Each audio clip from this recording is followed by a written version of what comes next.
Well, probably what started me about art was when I started school when I was 5 and I discovered I was good. The first day at school I always remember because I made this purple plasticine rabbit, and I've revisited rabbits fairly recently in my career. Nobody else in my family is the least bit artistic, so there was no sort of standard to judge what I was doing by. But I loved art, and I really wanted to go to art college. And my father really didn't want me to go to art college. He wanted me to go to university. Edinburgh University had a course entitled Fine Art, which was the equivalent of an art college diploma.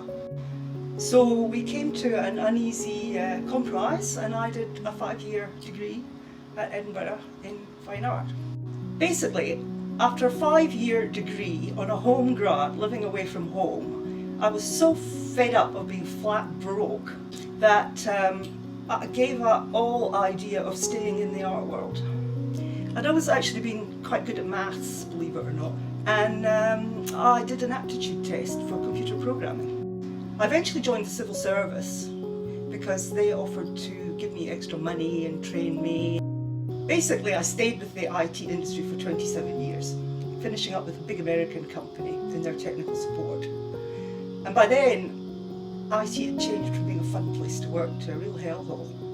So, at the age of 50, I had a bit of an epiphany and decided I couldn't stand it anymore. And I had a word with my late husband, and we agreed I'd try and go part-time. The company said no. So I came home to Andy and I said, they won't have it. And Andy, who'd always actually really admired my art, thought for a minute and then said, tell it to stick it. So I did. The inspiration for my work comes from a variety of sources. I'm interested in the figure primarily. I love caricature. Otherwise, I've always been interested in the anthropomorphic characteristics of animals. My current anthropomorphic animal is rat, mainly influenced by Banksy, and also his inspiration, which was Blake the rat. Caricature-wise, my biggest admirer is David Rowe, who does the most brilliant caricatures of Australian politicians. My process started out in 2005, working totally in clay. For smaller stuff, I've developed a technique of building a newspaper armature very loosely, and then using slabs, clay on top of that to actually form the features. For larger work, I actually use strips of slabs in a similar way to coils, but I can make them much higher and make the work a lot quicker. The little rats that I do, they're all on newspaper armatures. The influence behind them, for those who are familiar with Banksy, it'd be quite obvious. It's one of Banksy's most famous rat images, which he's produced with lots of different slogans. So I'm using that rat with hopefully more contemporary message in the placards. Instead of, I'm worthless, I've got, I'm worth it. And then just recently with Novak, that was just an absolute gift. I've got a Novak on it.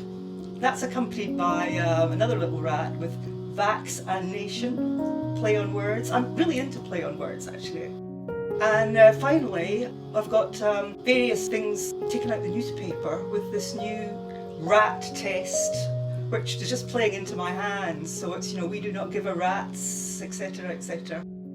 The second piece I was going to talk about was the rubbish aspect of the title of my exhibition. Now that sort of started with rats. Rats typically live in the gutter with the rubbish. And what's the most prevalent form of rubbish? Well, up to 2 years ago I'd have thought it was the cigarette butt.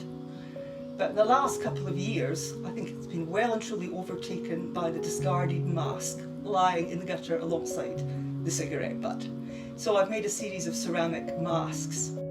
I chose the theme of the exhibition as Rats and Other Rubbish, a light-hearted look at elements of 21st century living. That led me to the other meaning of litter, which is a litter of piglets, which brought the pigs in, which brought the hogs in, which brought the warthogs in. The main generator of litter in this day and age is junk food. And junk food led me onto the topic of obesity. I think it's good that Hornsby Council recognise local artists and provide a bit of encouragement. I actually think for emerging artists who are trying to break into the art world, any help they can get is necessary. The art scene in Australia, not just Sydney, is fairly small and incestuous, and you run into all the people you know. So yeah, I applaud that initiative by Hornsby Council. I think art by its very nature can be quite solitary for some people. So I make a point of getting out and connecting with other artists on a regular basis. I do live and work on my own, which I quite enjoy actually. I'm getting very set in my ways.